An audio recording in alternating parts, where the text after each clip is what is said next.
Hello and welcome to Conversations with the Tufenkian Foundation.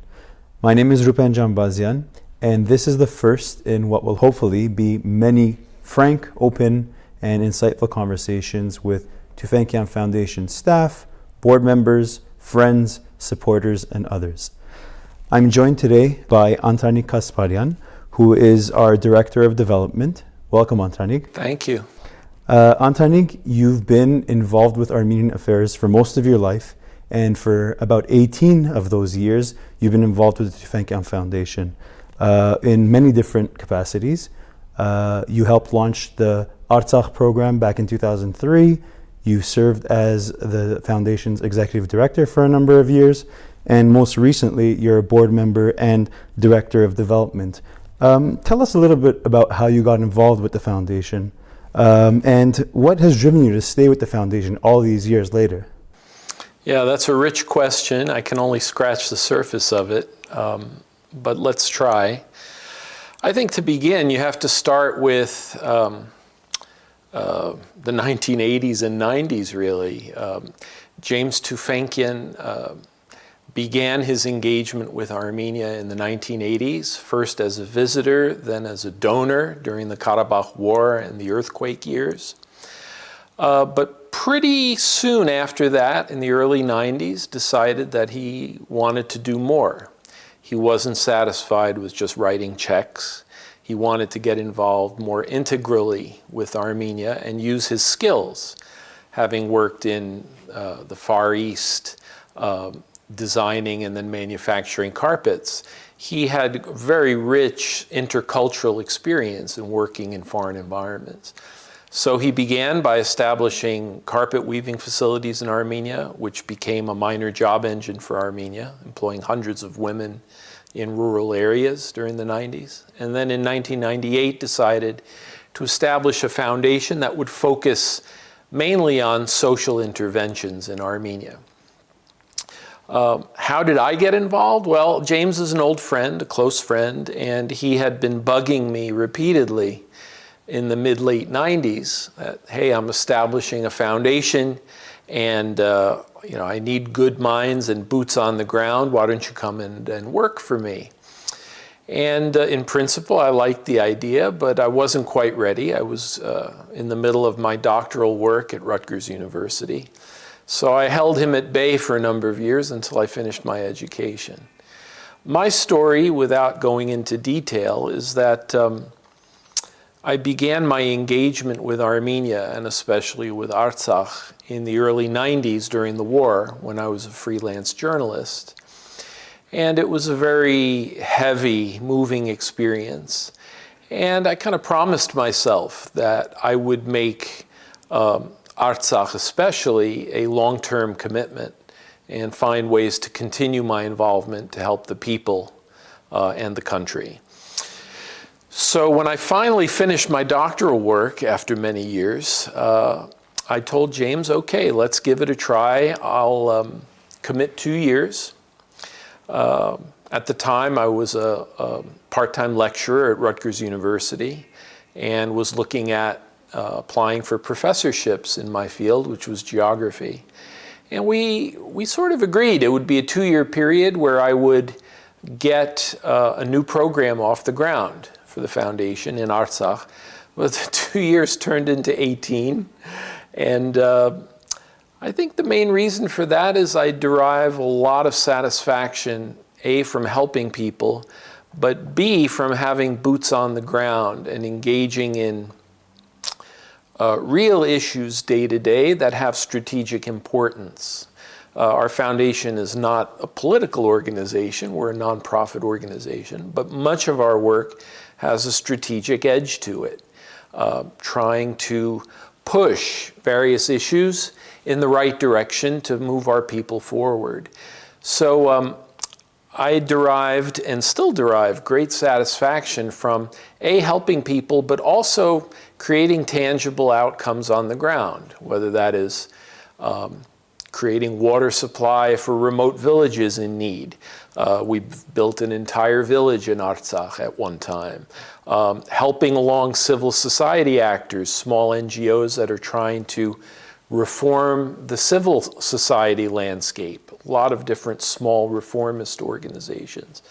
All of these things, in my view, have had small but tangible impact. And looking back, I not only derive satisfaction, but it's a different kind of satisfaction than being a writer, a journalist, or even an academic. That has its own satisfactions, but this for me is much more tangible, much more visceral. Very interesting. So tell us a little bit about the challenges that you faced at that time when launching the Artsakh program.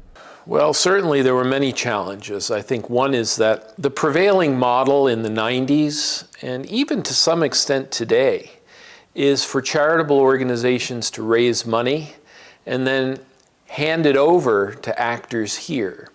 There are comparatively few groups, although the number is growing, with boots on the ground in Armenia and especially in Artsakh. And when we started in 2003, I came and did 6 months of fact-finding for James Tufenkian. I realized pretty early on that a great challenge would be in cultural translation. That is, people like myself who are diasporans, and frankly, in my MO, largely Western in outlook, learning how things are done on the ground. Mentalities, approaches to work, how people look at employment, all of these things matter. I thought that I was well versed in Artsakh, having been a journalist, but it's a whole different thing. Negotiating contracts, hiring and firing, signing documents, administration really requires you to understand local mentalities. Sure. So that was a big challenge for me starting up a program. But the challenge is double-edged. The other side of the challenge is getting our colleagues and our employees and our partners who are local to understand that we're part of a larger organization that adheres to international best practices. I remember early on, I kind of chuckle about it now, some of potential hires and colleagues would say, sometimes in English, that doesn't work in Artsakh, as if the laws of gravity do not apply here. We have our own way of doing things. Right. And I had to really push hard to encourage employees and colleagues to see it both ways. Local knowledge is important, but international best practices are also important. Sure. And one without the other doesn't work. So it took us a while, but I would say within a couple of years, we developed the core of our staff, which is still with us to this day, that do adhere to both. They're Artsakhis through and through, but understand international best practices and work with us. So I think this is one issue. Another issue early on was the approach to work. And I mean no disparagement here, but the Soviet legacy left a long shadow on Armenia, and even more so on Artsakh. And people's approach to work often emphasized form over content. By that I mean a good worker often was someone who punched in at 9 a.m. and left at 6 p.m. Right. They put in their time, they checked all the check boxes, and that marked a good employee. And that's frankly how things worked in the Soviet Union. The idea of staying late till 9 p.m. to get a project done, the idea of working overtime or thinking out of the box even, was something that was difficult at the outset. Things have certainly improved now, but something I and my colleagues have always emphasized is to stress the substance of the work. It isn't enough to build a house for a beneficiary family and hand them the keys and say, we're done. You have to follow up, make sure that the house is being used properly, that our beneficiaries actually are taking care of what we've given them, so that we're not treated like Santa Claus giving them presents. Right, or handouts. Right, or handouts. We want to be able to work with people, not just on behalf of people. So these are a few of the challenges. I could point to more, but certainly the first couple of years were quite difficult for me in getting the program going. But I would say by 2005, we were off and running. And again, I credit much of our existing staff, which has stayed with us for the last 15 years, And finally, I handed over the reins to others, Maro Matosyan, George Tabakian, Rafi Dudaklian, and others, who alongside our local staff have really created, I think, a good culture that is, it's professional, but it also, is ultimately designed to serve the people. Right. And so has the MO changed since those days at all in Artsakh? Yeah, sure. The MO has changed. I would say most broadly, when the foundation started in Armenia in 1998-99, the model then was rather traditional. We started with projects that were easy to implement. Now I'm talking about Armenia. Soup kitchens, helping orphans, year-end Christmas gifts for poor families or poor children. It was stuff that was cut out of the traditional mode of humanitarian giving. But I would say within several years, by the early 2000s, we had shifted our focus to more ambitious projects, first in Armenia, then in Artsakh, of providing often seed money grants or small startup grants to groups that were looking to reform society. We were an initial sponsor of groups like the Consumer Rights Union, which struggled for labeling of products, particularly food products, when in those days you didn't know what you were eating or what you were getting in the supermarket. Achilles, which protected the rights of pedestrians against bad drivers, and protected the rights of drivers that were facing bribe-taking policemen. Many other groups as well in the civil society sphere, whether it was environmental or neighborhood-based or later women's organizations, also groups that promoted creativity among children. We often provided multi-year grants that would get these groups started and off the ground.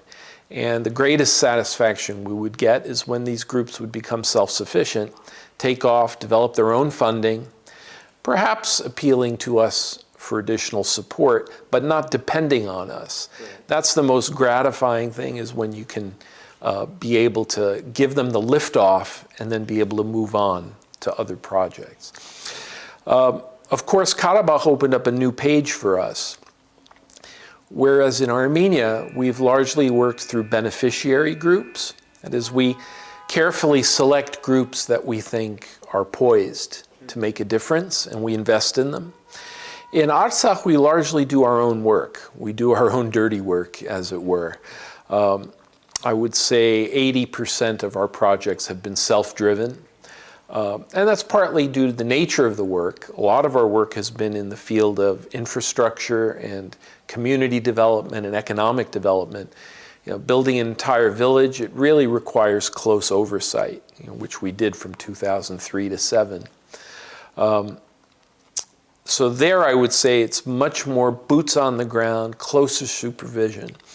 I would say as we've evolved, we've thought more and more about deliverables and measurables.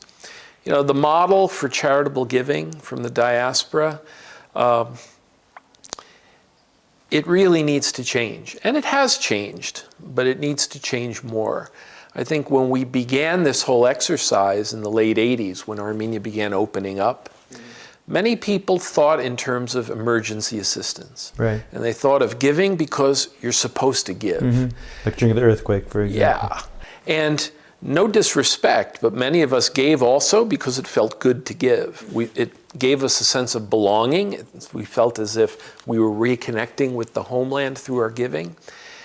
But through emergency assistance, there wasn't so much thought about, well, what happens next? What happens after?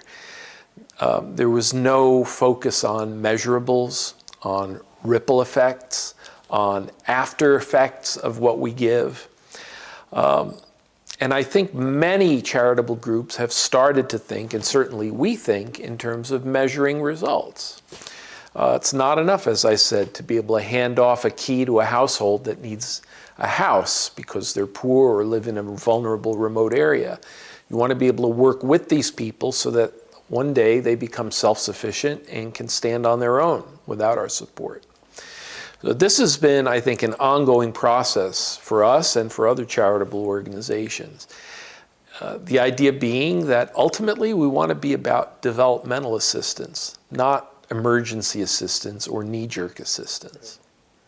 And a lot of the beneficiaries of the Tufenkian Foundation, like the Family and Community NGO, for example, or the Women's Support Center, yes, they're initiated by the foundation, but they are very much self-sufficient entities today. Yes. So, I mean, the MO has worked. In some cases, it's worked. Those are two great examples.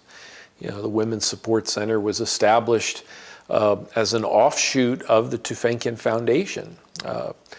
In 2010, we developed a partnership with USAID and AWA to take one component, which was women's rights, and to magnify it and put it under increased focus.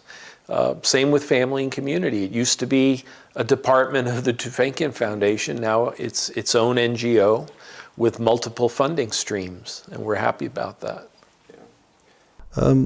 Let's shift gears a bit and talk about something that's not always easy to talk about. But last year's war in Artsakh, it was devastating for the entire Armenian nation. It left several thousands dead. It devastated families throughout.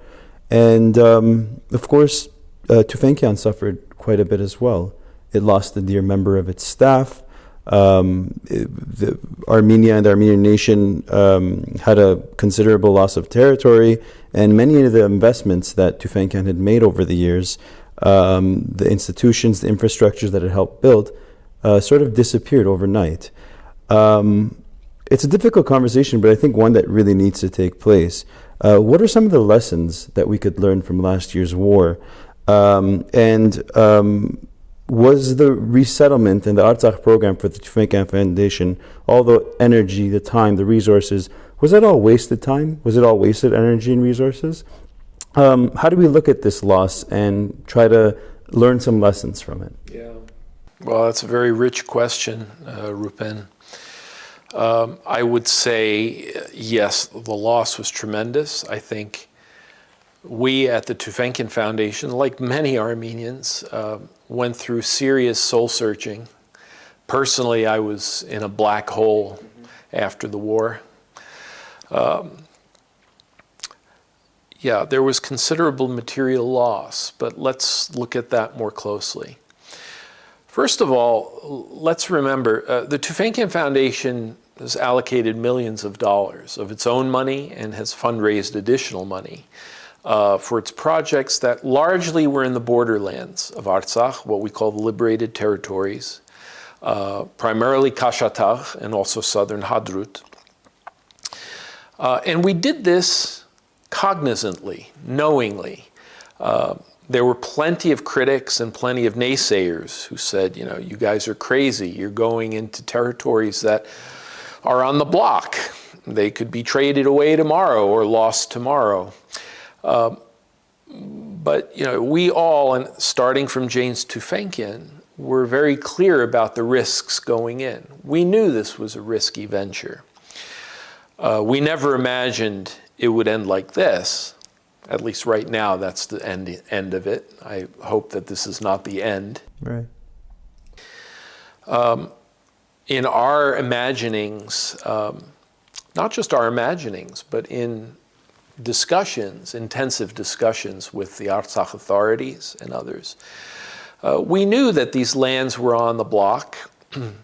In our worst case scenario, perhaps these lands would be traded, land for peace, or some of the lands might have to be given back as part of a negotiated settlement in some sort of orderly fashion. We never imagined that this land would be forcibly taken from us by war. Which is really the most messy and most damaging outcome possible. Sure. For that, perhaps we were too optimistic. I think all of us were. We relied, of course, on assurances from the authorities that they were up to the task of defending the lands. I think in retrospect, we were not up to the task of defending the lands, and the serious retrospection needs to take place by all of us, starting with the current authorities. I think we also, though, have lessons to draw, and we've begun drawing them. One is that we kind of put our heads down and said, you know what? We'll do our job, and the authorities will do theirs. They'll take care of the rest. Everything will be worked out. We're now of the opinion that we have to be more demanding. We have to be more proactive in talking to the authorities and, frankly, asking for a seat at the table when decisions are made about building villages, community development, economic development. We can't just display commitment without having some assurances ahead of time as to how projects are going to unfold. And we've been in a communication with the Artsakh authorities about this. It's been a healthy dialogue that we need to have greater input. Obviously, we're not a government, we're not a political party, but groups like ourselves, before we allocate millions of dollars, need to have greater input and greater clarity on what the goals are and how we're going to meet those goals. So I think this is one important aspect of it. Certainly there are other aspects. I think that while the losses were tremendous, we feel good about the fact that we instilled hope amongst many people who were living in very vulnerable conditions. And we maintain ties with these people to this day. Many of the people that we supported and worked with in Kashatagh, we stay in touch with them. Many effective actors, we've tried to help and relocate them inside Artsakh. One disappointment I can say over these 18 years is that we envisioned ourselves as a catalyst because, frankly, the liberated territories were kind of a no-go area. Other than the NKR government, very few people, very few groups were ready to touch those territories. Resettlement in the liberated territories never became that mass cause that it needed to be. We were able to resettle hundreds, if not thousands, but the potential was to resettle tens of thousands, right, and to create corresponding infrastructure, economic, military, and otherwise. That was not done. And I think for this, that's a really bitter lesson, is that it's one thing to claim land and to say this is our land, which it is. It's another thing to actually seriously address how you can hold on to that land. One doesn't work without the other. I grew up the first half of my life, pre-88, in the diaspora, where the important thing was, what do you stand for? Well, you know what? That's not enough anymore. Defining what you stand for has to be accompanied by serious deliverables. Right. Otherwise, it doesn't work. So these are some thoughts. Thank you. It's no secret that these are really uncertain times for the Armenian nation, but particularly for the people of Armenia and Artsakh. Yet the Tufenkian Foundation has decided to double down and really recommit itself to the people here. How does a decision like that get made, and how did that come about? Well, how did it come about? I mean, the mechanics of it are that at our year-end trustee meeting, we evaluated our work, not just the past year's work, but the past 18 years' work. Drew lessons, and tried to plot a course forward. At the macro level, we felt that as long as there is an Artsakh, we are duty-bound to support it.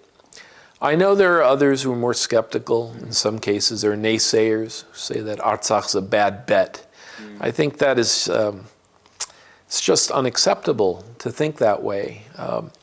You've got a population of pre-war 135, 140,000, of which 110,000 have returned to their ancestral lands. If these people are willing to live on their ancestral lands and endure the risk, I think we're duty-bound to support them. I also kind of feel that our role, again, at the macro level has been to instill hope in the population of Artsakh. It would be a terrible blow now for us to pull out of Artsakh and say, Alev's Korts Chuning. Imagine how that would affect the morale of people there. They're already isolated. Karabakh has also already lost some measure of its sovereignty. and its ties to the outside world are more tenuous now.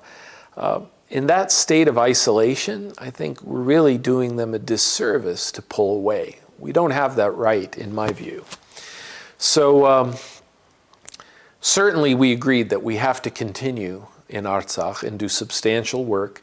But of course, the work itself was modulated. The kind of work we're doing now is a little bit different. First of all, obviously, the liberated territories are no more. In discussions with the authorities, they encouraged us to focus on the Marduni region, which was perhaps hardest hit of all the regions, severely bombed. A lot of infrastructure was damaged. So we've taken that on. We've taken on a cluster of 6 villages and some of the surrounding areas in southeastern Marduni, and focusing mainly on basic needs. Housing, infrastructure, in some cases, actual material support, not money, of course, but food packets, helping them establish backyard gardens. We're not prepared right now to do something more ambitious or long range because there's too much uncertainty about what the future holds.